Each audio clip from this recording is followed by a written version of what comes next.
Si inceppa e spara a salve il Napoli di Antonio Conte contro un Toro ben messo, contro un Toro ben organizzato e un Toro che mai come adesso aveva bisogno di dare una scossa, un segnale. Non parlo neanche dei 3 punti che ovviamente servono e come, ma con l'ambiente sul piede di guerra c'era proprio appunto da dare fiato alle trombe, e lo fa poi col gol dell'ex. Sembra quasi già tutto scritto come al solito, tutto predestinato. È una forte avvisaglia, sapete, una forte avvisaglia della serata nefasta per il Napoli. Sapete dove io l'avevo già, no, avevo subodorato dalle assenze di Højlund e di McTominay, e questo secondo me è un tema. Anzi, se vogliamo, forse è proprio il tema, il macro tema della serata, no? 2 giocatori non utilizzati dallo stesso Manna, ed è centrale la sua intervista prepartita, dallo stesso Manna. È inutile correre i rischi, no? Ecco, il discorso è sempre questo. L'anno scorso, senza la Champions, quindi senza il dover giocare ogni 3 giorni, l'avrebbero corso o meno questo rischio? Lo so che dopo, col segno del poi, è sempre tutto più facile, ma se a queste 2 assenze sommiamo tutte le altre, anche per esempio Buongiorno che si rivede, ma c'è Rachmani out da un sacco di tempo, abbiamo lo stesso Politano che ha giocato praticamente solo gli ultimi 20 minuti, l'assenza di Lobotka. Se sommiamo il tutto, ragazzi miei, capirete bene che c'è differenza. Innanzitutto c'è differenza tra le prime e le seconde linee, ma poi negli uomini centrali. Avere oggi McTominay o no, o soprattutto quasi direi Højlund lì davanti piuttosto che Luca, fa tutta la differenza del caso. Ragazzi, possiamo dire quello che vuoi, poi qualcuno mi dirà anche giustamente sì, ma era comunque il Toro, queste partite comunque deve vincere. Tutto vero, tutto giusto. E il Napoli, devo dire che soprattutto nella parte finale, gli ultimi 10-15 minuti soprattutto, devo dire che con il solito spirito ci ha anche provato e ha avuto anche delle occasioni importanti, quantomeno per pareggiarla. È mancato veramente il dettaglio del centimetro avanti o indietro, che poi era più di un centimetro quello per il gol annullato all'Alang. Però ci sono state delle situazioni, ma contro una squadra ben organizzata come il Toro è capace che non basta.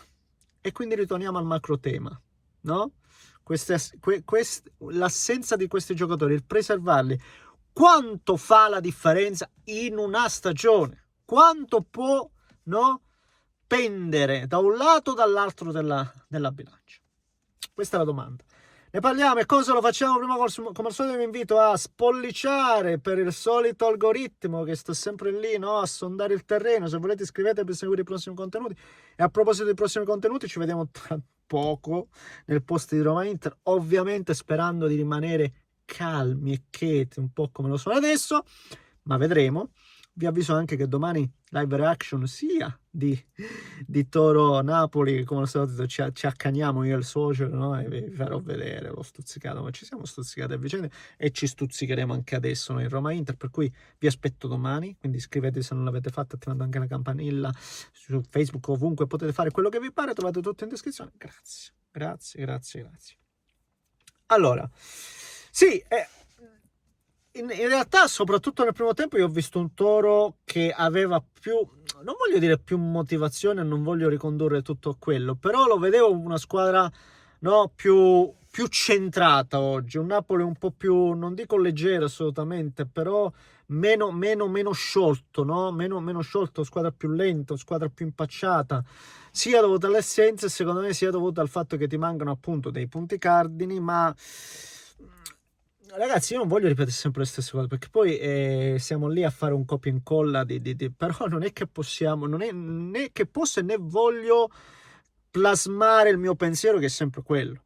Il fatto che poi non è facile stare lì, soprattutto se vieni dalla solita pausa nazionale, devi andare lì, devi adesso tirare dritto come un treno, perché è così che funziona, non ci riesci, se poco a poco non riesci a stare allineato, e quest'anno ci sono molte più difficoltà per il Napoli in tal senso, e poi vedi che la squadra pecca, manca, è manchevole, e come dicevo prima, il nodo cruciale è l'assenza di alcuni giocatori. E ragazzi miei, oltre all'assenza di alcuni giocatori, ma soprattutto chi li va a sostituire.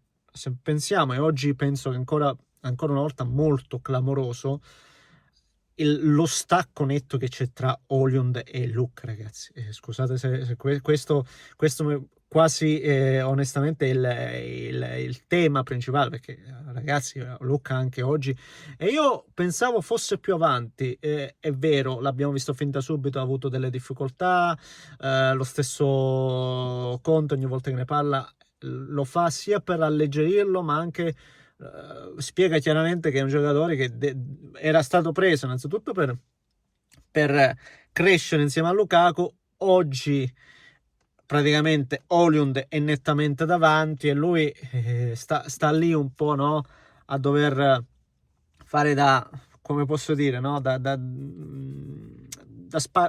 riempitivo quando poi manca qualcuno. E fa fatica, ragazzi, fa fatica. Paradossalmente sarebbe stato molto più pronto Simeone, che di occasioni in passato ne ha avute anche poco, secondo me, per quello che è il valore del giocatore, perché Simeone non è che oggi è la prima partita buona che fa col Toro, un giocatore che anche prima dell'esperienza del Napoli stessa aveva fatto tanti gol, Verona, Fiorentina, quindi è un giocatore che secondo me oggi paradossalmente è mancato più di tutti al Napoli, francamente, proprio perché lo stacco con Lucca in termini di esperienza, in termini di impatto, dell'importanza, perché adesso sei l'attaccante della squadra, cioè se Lukaku è infortunato, se Oljund non sta bene, tu Luca sei l'attaccante della squadra campione d'Italia. E l'attaccante della squadra campione d'Italia, sì, noi diciamo, ripeto, Conte lo dice, ma deve crescere, ma non hai tempo, ragazzi, perché poi il discorso è quello, ci sono le pressioni, non hai tempo e pesa, questa roba qua pesa, incide, no? Assolutamente, te la porti sulle spalle. Keane quel peso secondo me non ce l'ha, e penso oggi Spinazzola, l'ennesima grande prova per quanto mi riguarda. La partita si è messa male perché per quanto mi riguarda anche meritatamente il Torino ha trovato il vantaggio, e poi ribadisco, se c'è una cosa che ancora onestamente va a favore della squadra di Antonio Conte è il fatto che, ripeto, nel finale, anche con delle difficoltà, anche in maniera un po' impacciata, tutto quello che vuoi, ci ha provato, ha avuto l'occasione con De Bruyne, l'occasione con Elmas, l'occasione della palla buttata in mezzo e non sulla linea ma quasi da parte di Coco, il gol annullato nel finale, quindi 3-4 situazioni importanti le ha anche create, forse anche qualcun altro che in questo momento non mi sovviene, però sai, ci si aspettava qualcosina in più per quanto mi riguarda, e poi oltre Lucca oggi è buttata anche dentro Ambrosini, cioè vedi proprio un'assenza importante. Poi dietro comunque le assenze abbiamo citato quelle offensive, ma anche dietro, ragazzi, questa squadra senza Rachmani dietro balla. Buongiorno anche l'anno scorso non è che ha giocato tutta la stagione, anzi ha saltato parecchie partite, quindi per me quella centrale lì dietro di assenza è quella di Rachmani. Oggi paradossalmente mancava la spina dorsale a Napoli, non prendiamoci in giro, perché mancava Rachmani dietro, anche Buongiorno in teoria, ma poi ha giocato dopo, però mettiamo Rachmani a centrocampo, mancavano Lobotka e McTominay, e davanti Oljund mancava Oljund e Lukaku, che ormai lo mettiamo, non lo mettiamo neanche, però per dire che mancava proprio lo scheletro, e questo ragazzi fa la differenza. Possiamo fare tutti i discorsi che vogliamo ogni volta sulle prime, seconde linee, ma c'è differenza, è inutile ed è innegabile. Bravo il Toro, bravo Baroni. Era un momento, ripeto, complicato, e nel momento di difficoltà poi si vede chi ha forza, chi ha status, e ribadisco, per me Baroni è un allenatore sottovalutato. Questo è il mio pensiero, fatemi sapere cosa ne pensate voi, commentate le carte, se volete iscrivetevi al canale. Un grande abbraccio da Neschi, vi aspetto dopo, vi aspetto.